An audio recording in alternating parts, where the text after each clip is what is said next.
Help me, কেউ আমাকে বাঁচাও, কেউ আমাকে বাঁচাও, হেল্প মি। এই তুই বাঁচিয়ে লড়কির সামনে কি হিরো হবি? দেড়পুটি।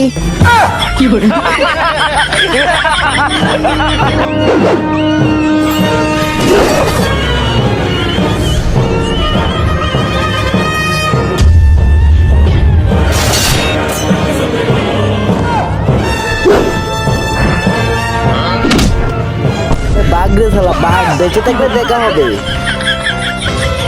তারপর কি হয়েছিল সেটা দেখার আগে যারা নিচে সাদা কালার সাবস্ক্রাইব বাটনটা টিপে সাবস্ক্রাইব করে দিবে তাদের মা বাবা যেন অনেকদিন বেঁচে থাকে, আর যারা ভিডিওতে লাইক করে দিবে তাদের মনের আশা যেন পূর্ণ হয়, আর আমি মন থেকে দোয়া করে দিলাম।